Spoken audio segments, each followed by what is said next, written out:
ఒక ఫ్లెక్సీ, ఆయన ఎవరో ఒక అబ్బాయి రవితేజ అనేటువంటి అబ్బాయి ఒక ఫ్లెక్సీ పెట్టుకుంటే దాని గురించి నానాయాగి చేస్తున్నారు. అసలు ఈ రవితేజ అనేటువంటి వ్యక్తి ఎవరు? ఈ అబ్బాయికి తెలుగుదేశం పార్టీ సభ్యత్వం ఉందా లేదా మీరు ఆలోచన చేయండి. సభ్యత్వంతో సహా మేము చూపించాం పలానా సభ్యత్వం ఉందని చెప్పి.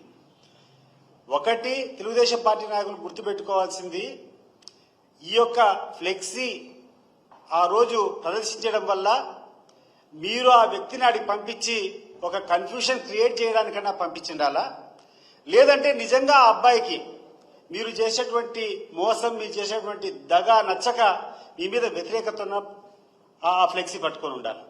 ఆ రెండు తప్పితే వేరే కారణాలు ఏముంటాయి? అతను మీ పార్టీ వ్యక్తి.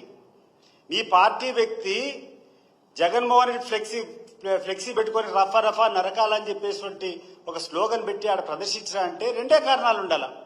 ఒకటి, మీరు అతన్ని ఒక కోవటిగాడికి పంపించి ఈ రకంగా దుష్ప్రచారం చేసేదానికి వాడుకోవాలన్నా పంపించిండాలా, లేకుండా ఉంటే ఆ వ్యక్తికి నిజంగా మీరు చేసేటువంటి ద్రోహము, మీరు చేసేటువంటి అభివృద్ధి, మీరు ఇచ్చేటువంటి ఎక్స్పెక్టేషన్స్ కు రీచ్ కాకపోవడం వల్ల మీ మీద కసి పెరిగన్నా ఆ రకంగా చేసిండాలా.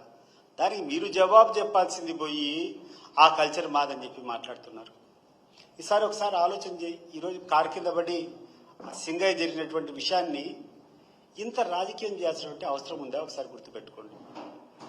చంద్రబాబు నాయుడు గారు, లోకేష్ గారు, మీకు చెప్తున్నా, మీ బామర్ది నందమూరి బాలకృష్ణ గారి ఇంట్లో రాజశేఖర రెడ్డి గారు ముఖ్యమంత్రి ఉండేటప్పుడు ఒక పిస్టల్ తీసుకొని బెల్లంకొండ సురేష్ అనేటువంటి ఒక నిర్మాత మీద ఫైరింగ్ జరిగింది.